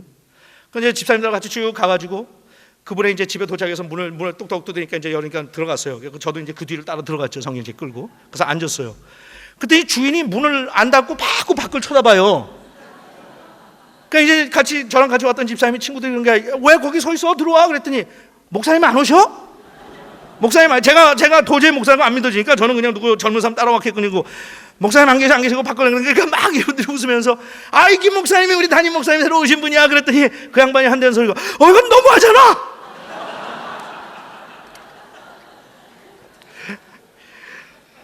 그랬을 때 여러분, 제가 담임 목회를 총각으로 한 2년 하면서 참 겪은 사연들이 많은데, 그때 교인들이 그래요. 목사님 젊으셔서 저한테 처음부터 어린 종 그냥 우리 어린 종 우리 어린 종. 그래서 저를 어린 종으로 불렀어요. 제 이름이 어린 종 김원기 목사예요. 자기들이 담임 목사를 시켜놓고도 한심하겠죠. 27살짜리 올라와서 하니까. 근데 제가 보다 해도 너무 하더라고.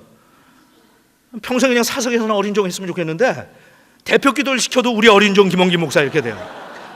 그래서 제가 재직회의를 하면서 한번 엄포를 놨어요. 다시는 단위에 올라가서 대표 기도하면서 내 앞에 어린 종 붙이는 사람은 절대로 다시는 기도 안 시키겠다. 그때 그다음부터 어린 종이 딱 없어지더니 우리 젊은 종.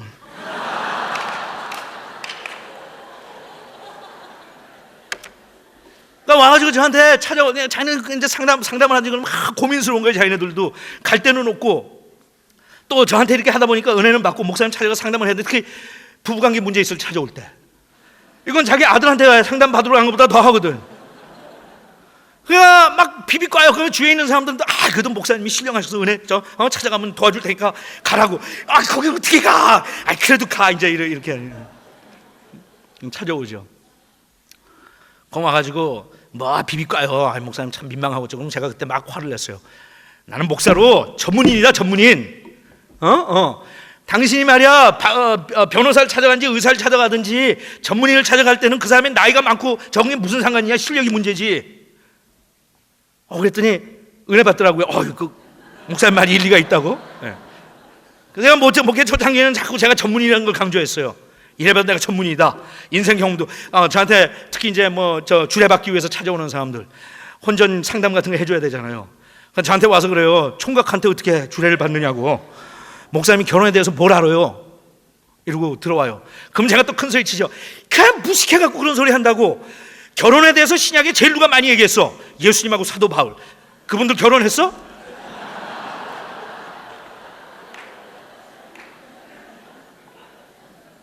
그럼 교인들이 똑똑해요. 그러면 항상 사실 목사님 말씀이 옳대. 왜? 그랬더니 천주교 신부들은 하나 결혼 안 했지만 그거 주례 다 하지 않냐. 그래서 제가 그랬어요. 똑똑해서 하나 가르치면 열을 안다고.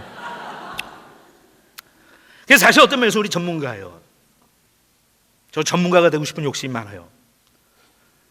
이건 절대로 여러분 우리가 전문가라는 프로페셔널이라고 되는 그런 개념을 무시하자는 게 아니에요. 많이 공부하고 배우고 내 자신을 개발하세요. 중요해요. 하지만 그것이 우리의 사명은 아니에요. 여러분, 제가 한국말로 처음에 목회를 시작하면서 한국말이 형편없잖아요. 거기다가 한국교회에서 신앙생활을 안 하고 미국 교회에서만 신앙생활을 대부분 하다가 신학교에서 영어로만 배우고 나오니까 갑자기 나는 하나님께서 걷어차셔서 지금 목회 현장에 떠와서 설교를 해야 되는데 한국말이 이게 딸려갖고 설교가 되나 해갖고 다 써가지고 나가서 읽었어요. 근데 그걸 읽는데 제가 들어도 어휘력이 한심해. 내용은 괜찮은데 내용 괜찮다는 건 여러분 웃으라고 제가 그냥 하는 이야기입니다. 제가 지금 안경을 찾느라고 그러는데 안경이 없어요. 근데 어휘력이 약하니까요, 이게 표현이 안 되는 거예요. 웬만한 건 자꾸 사전을 찾아야 돼요. 영어 표현은 내가 아는데 이거 한국말로 어떻게 하나. 어휘들이 더군다나 신학 어휘들은 제가 모르잖아요. 그걸 찾아가면서 하는데, 그래가지고 안 되겠다 싶어가지고 한국교회에서 내가 목회를 하면 한국말 다시 배워야 되겠다 해가지고 한국말 다시 배우기 시작했어요. 그래서 어떤 분들 만나면 목사님 어휘력이 그만하면 괜찮은데, 그때 고민은, 그때 갈등, 그때 제가 무조건 닥친 대로 했어요. 제가 가만 생각하니까 이게 다른 극복할 길이 없더라고요. 공부하는 길밖에. 그래서 그때부터 닥치는 대로 읽기 시작했어요. 이건 닥치는 대로 읽는 건 그 당시에 저의 그대로의 표현이에요. 닥치는 대로. 신문도 읽기 시작하고 잡지도 읽기 시작하고 이광수의 전집을 갖다 놓고 사랑부터 읽기 시작해서 다시 읽기 시작하고요. 한국말 배우고 한국의 정신을 다시 내가 배우기 위해서 정서를 파고 들어가려고. 그 후에 제가 결혼한 다음에 제 아내가 처음에는 뭣도 모르고 어떤 애에게 정신 나간 사람 같거든. 혼자 중얼중얼 운전하면서 중얼중얼 하니까. 제 아내가 정신과 의사예요. 그러니까 환자를 보면 금방 알죠. 이건 문제 있는 사람이다. 그 중얼중얼 제가 하니까 하루 물어보더라고요. 당신 뭐 그렇게 운전하면서 매일 중얼거리냐. 그게 뭔가 하면요, 글을 읽다가 누가 표현을 했는데 그 표현이 참 좋다 싶으면 그냥 몽땅 다 외우는 거예요. 성경 구절은 못 외워도 그건 외웠어요, 제가. 어떤 면에서는 피눈물 나는 고생했어요. 참 한심하죠.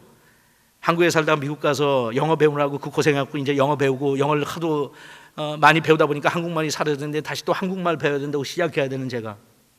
하지만 저는 그때 각오했어요.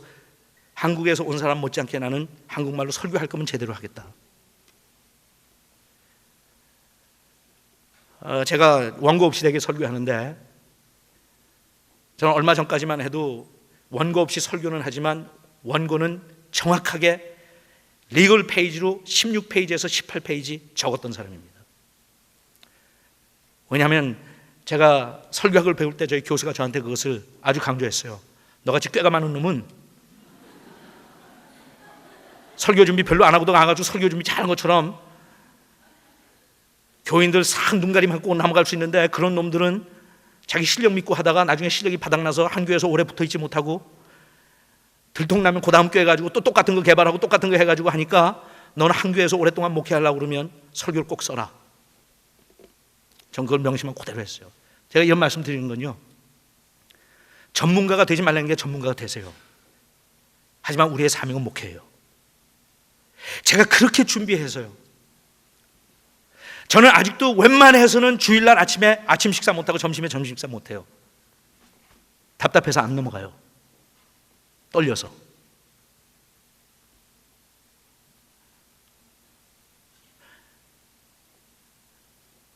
근데 제가 그렇게 준비해서 설교를 해도요,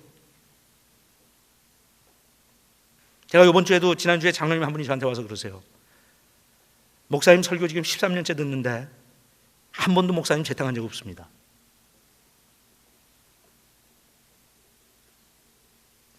제가 한 3년 전에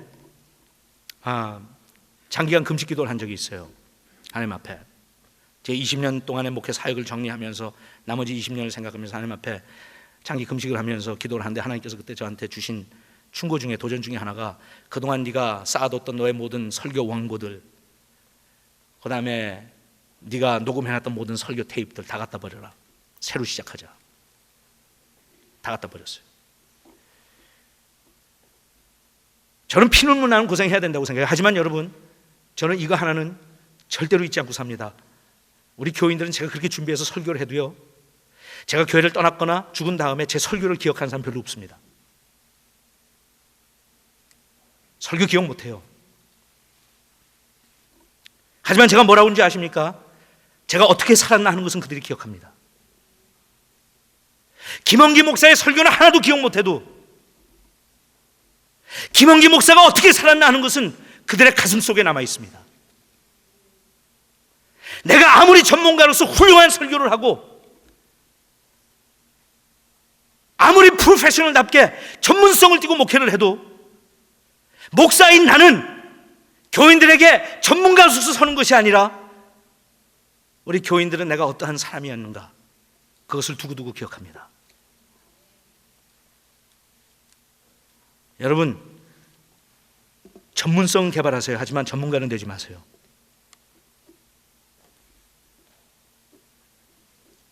또 그냥 옆으로 하는 말인데, 전문가가 되지 않는 방법 중에 하나가 내가 잘 하지 못하는 것을 일부러 하세요. 여러분, 내가 잘하는 것은 어떨 때 좀 쉬시고요.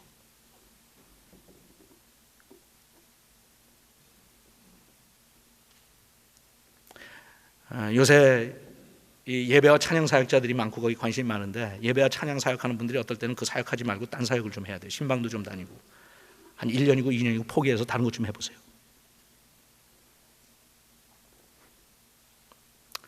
설교를, 말씀 사역을 전문으로 하신 분들이 어떨 때는 그냥 앉아서 교회 다른 부교육자들한테 설교를 맡기고 본인은 그냥 앉아서 듣고 다른 부교육자들이 하기 싫어하는 일을 가끔가다 하는 것도 굉장히 좋을 것 같아요.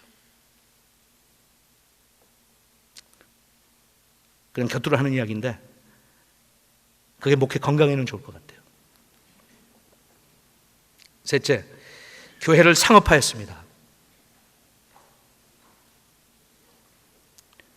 여기 한 여러분, 제가 이렇게 이야기하는 것은 인사이더로서 얘기하는 거예요. 절대로 아웃사이더로서 비판하는 거 아니에요.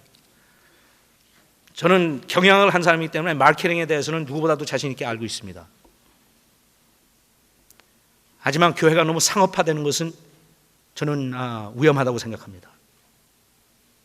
교회는 본질적으로 마케팅 전략은 우리가 사용해도 괜찮습니다. 하지만 엄격하게 조심하며 사용해야 됩니다. 상업화됐다고 하는 것은 결과가 중요하기 때문에 방법과 수단을 별로 중요하게 생각하지 않습니다. 그게 제일 위험한 거예요. 그러니까 여러분들 아시다시피 하나님께는 결과보다도 어떻게 거기까지 갔나 하는 과정도 중요하고 수단과 방법도 결과 못지않게 아니면 결과보다 더 중요합니다. 상업화가 되면 교회 성장과 부흥이라고 하는 목적을 놓고 어떤 수단 방법을 가리지 않고도 그냥 모든 것을 다 합리화할 수 있는 위험이 있습니다. 상점에서 일하는 점원이 되지 마십시오. 기업을 운영하는 기업가가 되지 마십시오. 우린 목회자들입니다. 다섯 번째, 목회 철학을 너무 일방적으로 만들었다. 목회 철학을 너무 일방적으로 만들었다. 그럼 기업을 하는 분들도 마찬가지고 미국도 마찬가지고요, 한국도 마찬가지인데, 성공한 기업인을 모델로 해가지고 그분들을 공부하고 그분들한테 가서 배우는 거 중요하지만 대부분의 사람들은 그 정도의 규모의 기업을 운영할 수 있는 찬스가 전혀 주어지지 않습니다. 그래서 그 사람들의 철학을 배운다고 하는 것은 어떤 면에서는 이론적으로만, 개념적으로만 이해하는 것이지 실질적인 목회는 별로 도움이 되지 않습니다. 세 번째, 그럼 진정한 성경적인 모델이 있을 수 있는가? 저는 진정한 성경적인 모델은 없다고 봅니다. 다만 시대가 계속 흘러가면서 점진적으로 우리는 건강한 모델을 찾고 있다고 생각을 합니다. 그래서 거기 나온 것은 그냥 지난 한 60년, 1960년부터 우리 전체적인 세계 교회를 이끌고 왔던 그 강점으로 우리에게 사용했던 것들을 썼어요. 부흥회, 성경 공부, 성령 운동, 제자 훈련, 예배 갱신, 이제는 요새 흔히 이야기하는 셀교회. 요새 한국에도 NCD가 들어왔고 건강한 교회에 대한 이야기가 많은데요, 저는 이제 건강한 교회에서도 약간 회의를 느껴요. 정말 건강한 교회라는 게 뭔가? 그 건강한 교회에서 제시하는 그 모델이 미국이나 한국도 마찬가지지만 지방에서, 시골에서 사람들은 자꾸 빠져나가는 그런 상태에서 목회를 하는 사람들에게 정말 건강한 교회 모델이, 우리가 제시하는 것이 성장 지향적인 모델들이 꼭 필요한 거예요. 그게 건강한 것인지.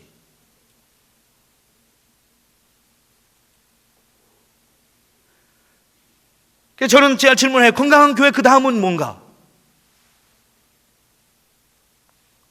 그래서 제가 이런 여러분한테 말씀을 드리고 의혹을 제기하는 것은, 여러분 나름대로 좀 고민하고 생각하고 진지하게 책도 읽고 하지만 내 자신 나름대로의 확실한 나의 목회 철학, 그리고 하나님께서 나를 독특한 부르심을 주셨는데 나의 부르심은 무엇인가?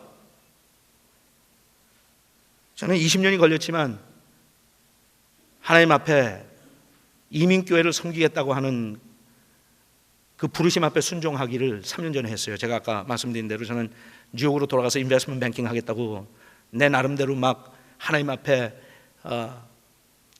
몸부림을 칠 때 하나님께서는 저의 그 의사를 꺾으시고, 저희 부모님은 지금도 한국에 사시거든요. 저는 2년 있다 돌아오겠다고 약속하고 떠났거든요. 저희 아버님이 만주에서 내려오실 때 17살 때 내려오셨어요. 그 후로는 남북이 갈라져서 홀로 사시는 어머님도 보지 못하고 하나밖에 없는 동생도 평생 보지 못하고 사시더라고요. 저를 17살 때 미국에 보내시면서 저희 아버님께서 그러셨어요. 야, 사람 팔자 모른다.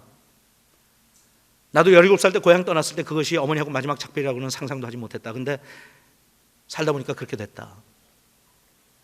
너도 17인데 미국에서 다시는 돌아오지 못할지도 모르는데, 제가 펄쩍펄쩍 뛰면서 아버지, 그건 호랑이 담배 피던 시절에 6.25 사변 때문에 그런 거지, 내가 미국에서 2년밖에 안 살다 돌아간다고 그랬는데 아버지 그건 무슨 그런 이야기를 궁상맞게. 근데 그 궁상맞은 얘기가 예언처럼 적중을 해서 32년이 됐지만 저는 미국에 살고 있어요. 이제 우리 큰놈이 17살 됐거든요. 이제 대학교 가요. 내가 앉혀놓고 그럴 거예요. 야, 아빠는 17살 때 미국 오면서 그것이 아빠하고의 마지막 작별인 줄 몰랐는데. 그럼 그놈이 그럴 거예요. 아빠는 또 무슨 소리 하고 앉았느냐고. 꼭 아빠는 앉혀놓고 말도 안 되는 소리만 한다고.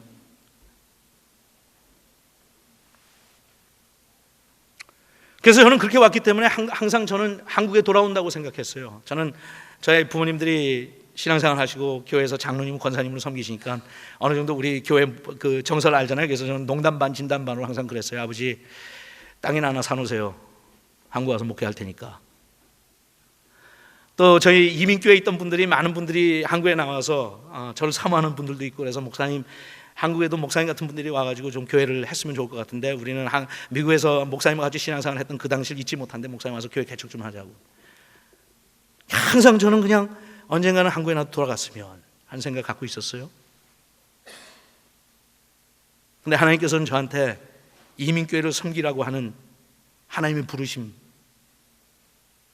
20년 동안 싸우면서 제가 하나님 앞에 하나님 그러겠다고 했어요. 하나님, 이민교회 섬기겠습니다. 불쌍한 나의 민족을 여기 섬기겠습니다. 그것이 목회하는데 얼마나 큰 힘이 되는 줄 아세요? 그것이 교인들에게 얼마나 큰, 우리 교인들이 얼마나 행복해하는 줄 아세요? 알죠, 여러분? 한국도 마찬가지지만 미국도 목회 좀 잘 되고 알려진 분들은 자꾸 다른 데서 불려가죠. 더군다나 이민교회 아픔 뭔지 아세요? 이민교회에서 떴다 하면 한국교회로 가버려요. 그들은 우리는 2등 시민들.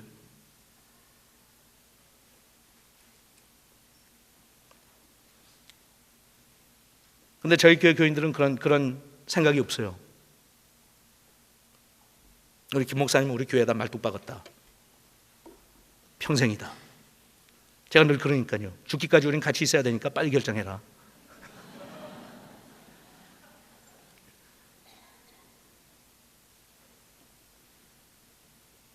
여러분, 하나님께서 보실 때는 각 교회마다 다 하나님한테는 중요하고 사랑스럽고 소중한데,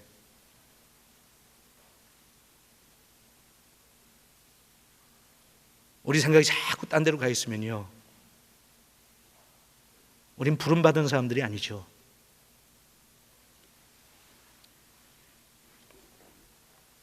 마지막으로 제가 하고 싶은 소리가 몇 개 있어요. 한국교회 나갈 길이라고 그랬는데, 첫째, 이건 멀리서 제가 보는 거예요. 멀리서. 여러분들이 양해해 주세요. 한국교회는 건강한 교회가 되려면, 그리고 이 위기를 극복하기 위해서는 비본질적인 싸움을 중단해야 합니다. 여러분, 우리 한국 사람들 싸움 많이 하는 거 유명해요. 제가 70년대, 71년에 갔으니까 60년대, 70년대 미국 갔던 사람들 엽전들 모이면 싸운다는 이야기 창피스러울 정도로 들었어요. 아시죠? 한국 사람들은 개개인 하나하나 놓고 보면 실력이 월등한 사람들인데 둘만 모이면 일본 사람들 따라가지 못한다. 여러분, 미국 교회라고 분열이 없는 거 아니에요. 미국 교회라고 해서 분쟁이 없는 거 아니에요. 하지만 한국 교회는 왜 그렇게 비본질적인 거 갖고 싸웁니까? 훨씬 더 우리한테 큰 문제들이 산재해 있는데.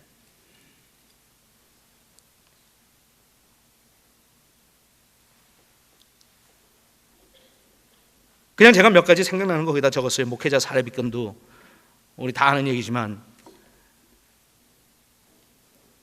김동호 목사님 교회를 중심으로 해갖고 저는 그 이해가 안 가더라고요. 지금 믿지 않는 영혼들이 죽어가고 있는데 그것이 그게 무슨 문제야? 남이 얼마를 받든 안 받든 그 교회가 알아서 하는 건데, 웹사이트에 들어가 보면 그 수많은 사람들이 접속을 해가지고 남겨놓은 글들 보면 여기에다 이렇게 열낼 시간 있으면 밖에 가서 할 일이 태산 같은데. 여러분, 그런 문제가 미국에 없는 거 아니에요? 저는 그냥 미국에 사니까 여러분들한테 다른 관점을 좀 소개하고 싶어서 그래요. 미국에서라고 왜 그게 문제가 안 되겠습니까? 근데 미국은 약간 더 제도적으로 목사들의 생활비를 어느 정도 제도적으로 해놓기 때문에 한국보다는 문제가 안 되는 것도 이해해요. 그렇지만 여러분, 미국이 항상 그랬을까요? 항상 제도적으로 그렇게 준비가 돼 있었을까요? 아니죠. 경제가 부강해가면서 그것도 따라간 거예요. 교회는 항상 따라갔지, 사회를 앞장서 본 적이 없어요. 목사들의 사례비는 지금도 미국에서는 계속해서 목사들의 이 고통 중에 하나예요. 그런데 미국에서는 그렇게 문제 삼지 않아요. 그것 가지고 그렇게 열들 내지 않아요. 여러분, 예수님이 부활하신 다음에 갈릴리 바다에서 베드로 찾아오셔서 베드로, 너 나를 사랑하냐 이렇게 하면서 이제 부르실 때 베드로가 당할 죽음에 대해서 얘기하셨죠. 네가 어렸을 때는 네가 뛰고 싶은 띠를 메고 가고 싶은 거 갔는데 이제 앞으로는 그러지 않을 거라고. 그러니까 베드로가 그 얘기를 듣고는 자기가 순교할 거라를 짐작하고 금방 뭐라고 그랬어요? 옆에 있는 요한을 보면서 쟤는요? 그렇죠? 쟤는요? 요한은요? 나 혼자 가는 거 억울하니까. 그때 예수님께서 뭐라고 했어요? 그건 상관하지 마. 그건 너는 상관하지 마. 여러분, 너는 상관하지 마. 왜 우리는 모든 일이 다 이웃 것까지, 이웃 사촌 것까지 내 문제라고 생각을 해요? 놔두세요. 청빙론, 청부론. 제가 그냥 최근에 제가 이렇게 접한 거, 그것도 뭐 열래요. 청빈할 사람 청빈하고 청부할 사람 청부하고. 나는 돈이 없어 청부할 것도 없고 청빈할 것도 없어. 그냥 하늘 날아가서 보자고. 그래도 사회적으로 교회가 물론 있어요, 여러분. 근데 그게 우리가 말씨름해갖고 말싸움하고 될 문제가 아니죠. 복음의 본질적인 핵심이 그들의 가슴 속에 들어가야죠. 돈이 더 이상 논리의 대상이 되질 말아야죠. 청부를 얘기하고 청빈을 얘기하지 않을 정도로 우리가 교인들을 훈련시키고 양육시켜야죠. 모든 것을 다 주님을 위해서 내놓을 수 있을 정도로 우리가 먼저 헌신해야죠. 하지만 거기까지 가야 되지만 가는 과정 중요하지 않아요? 아무리 목적이 소중하고 우리가 싸우는 명제가 있다 하더라도 그래도 어떻게 싸우느냐 하는 과정이 중요하잖아요. 하나님께서 보실 때는. 열을 낸다고 해결이 되나요? 열을 낸다고 사람들이 바뀌던가요?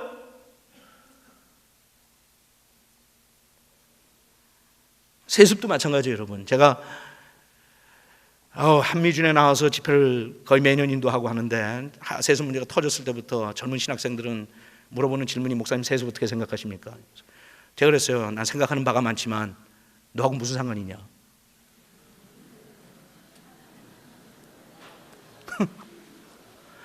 너하고 무슨 상관이 있어? 너하고 나하고 있으면 여기서 열 낸다고 세습이 끝날 거냐? 아니면 너하고 나하고 얘기한다고 그랬고 세습이 정당화가 될 거냐?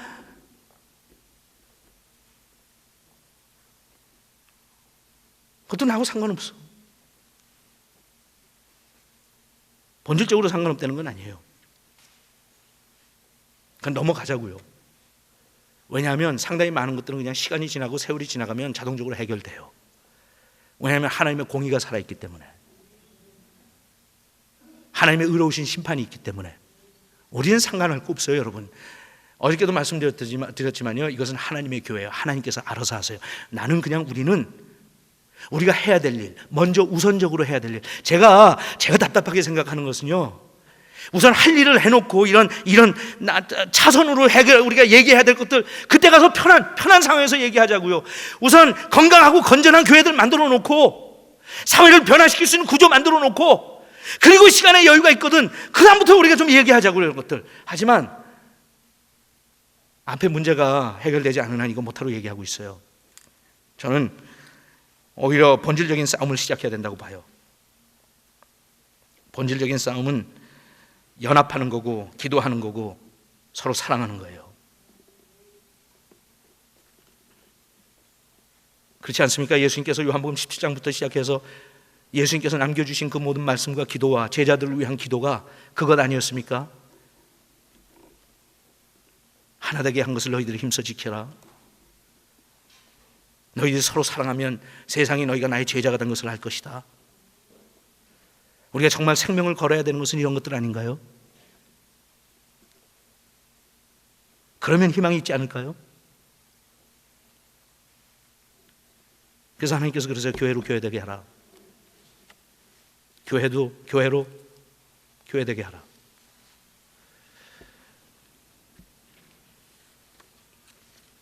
여러분, 저는 한국교회를 보면서 한국교회의 가장 강점이 우리의 열정이에요. 아까도 말씀드렸듯이 우리는 한국 사람들이기 때문에 한국 사람들의 그 기본적인 우리의 이 체질을 초월하지 못하는 것 같아요. 근데 그 개인적으로 탁월한 우리의 독특한 하나님께서 주신 강점이 연합하지 못하게 만드는 가장 큰 원인의 하나가 될 때가 많습니다.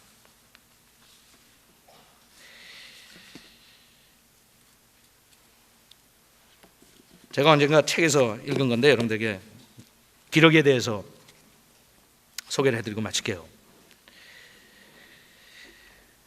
이 기러기가 날아갈 때 편대를 포메이션을 이렇게 만들어가지고 날아가죠. 자, 근데 그게 과학자들이 과학적으로 연구해서 증명하기 전까지는 그냥 잘 몰랐어요. 왜 그런지. 근데 그것을 연구하면서 그렇게 편대를 짜서 움직이는 아주 구체적인 이유 4가지를 찾았습니다. 첫째는 편대를 짜나가면서 맨 앞에 있는 사람이 대부분의 그 air resistance, 그러니까 이 기류 오는 것을 책임져 주는 거예요. 맨 앞에 혼자 상당히 많은 양을. 그래서 그렇게 한 2시간쯤 하다가는 그 사람이 그 기러기가 빠져나가면 다른 기러기가 거기에 따라서 맞춥니다. 돌아가면서 많은 자기 공동체를 위해서 한 명이 도맡는 거예요. 그 다음에 날아가면서 꺽꺽거리죠. 울면서. 왜 우는지 몰랐는데 과학적으로 조사에서 증명됐어요. 꺽꺽 우는 게 서로를 격려하기 위해서 운대요. 깍! 야, 너 괜찮아? 이거 뒤에 있는 친구 피곤해? 힘내. 갈 길이 많다. 아직도 오늘 한참 가야 돼. 배고파? 피곤해? 야, 힘내. 꺽꺽대면서.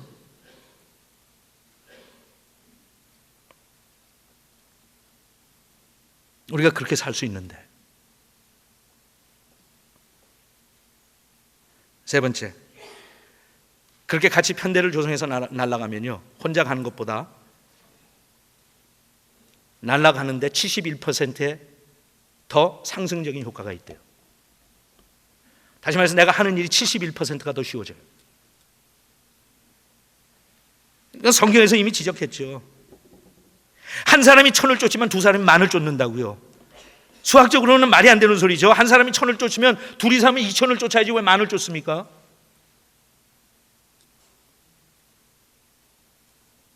같이 날아가면 피곤한 것 같지만요, 같이 날아가기 때문에 71%가 더 상승 효과가 있대. 마지막으로 제가 이 마지막 것 때문에 제일 감동을 받았어요. 날아가다가 간혹 가다가 몇 마리가 병이 들어서 더 이상 같이 그 포메이션을 유지할 수 없을 때가 있어요. 그러면 편대에서 떨어집니다. 쉬기 위해서 나와요. 그러면 항상 예외 없이 같이 날아가던 기러기 중에 2마리 내지 3마리가 같이 내려간대요. 그래서 그 병들었든지 상처 입은 지친 기러기가 힘이 회복될 때까지 기다리든지 아니면 죽을 때까지 옆에서 기다려줍니다. 회복되면 그 다음에 날아가는 또 포메이션을 찾아서 같이 조인하든지, 죽으면 죽은 걸 보고 그 다음에 날아오는 편대에 조인을 합니다.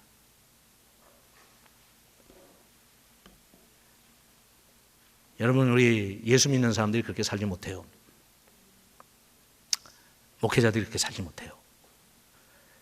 여러분들 다 목회하면서 피해 다 입었을 거예요. 안 입은 분이 거의 하나도 없을 거예요. 나의 동료가 나를 와서 칼로 찌르고 갑니다. 그게 아닌데 와서 한 번씩 찌르고 가요. 넘어져 있는데 날 밟고 지나갑니다. 근데 하나님께서 그러세요. 그리고 우리가 당면하니 위기를 극복할 수 있는, 제가 볼 땐 극복할 수 있는 유일한 방법 중에 하나는요, 누가 잘 되고 잘 안 되고 앞에 섰고 뒤에 섰고 그게 문제가 아니에요. 지금 앞뒤를 가는 게 아니고 우리는 똑같은 방향을 향해서, 똑같은 목적지를 향해서 우리는 같이 날아가고 있기 때문에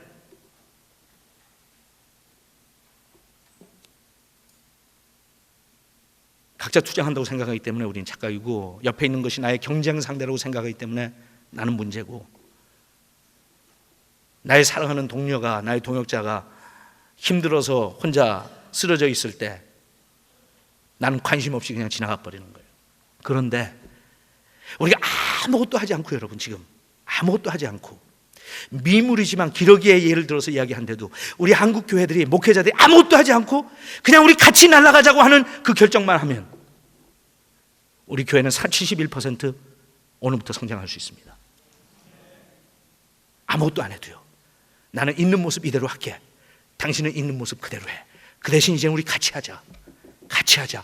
혼자 날아가는 건 너무 힘들다. 혼자 날아가는 건 너무 난 외롭다. 같이 하자 하는 그 한 결정만 내리면 지금 침체됐다고 하는 한국 교회, 당장 오늘 이 순간부터 71%의 상승 효과가 나올 수 있습니다. 여러분, 교회가 교회 되게 하십시오. 같이 기도하죠. 아버지 하나님, 고민스러운 이야기를 같이 나눴습니다. 이 시대에 하나님께서 우리에게 주시는 우리의 모습이라고 생각하고 하나님의 말씀과 현실 앞에 겸허하게 저희들 자신들을 돌아보는 시간을 가졌습니다. 그렇습니다. 하나님, 저희는 하나님께서 부르셨기 때문에 주의 종들이 됐습니다.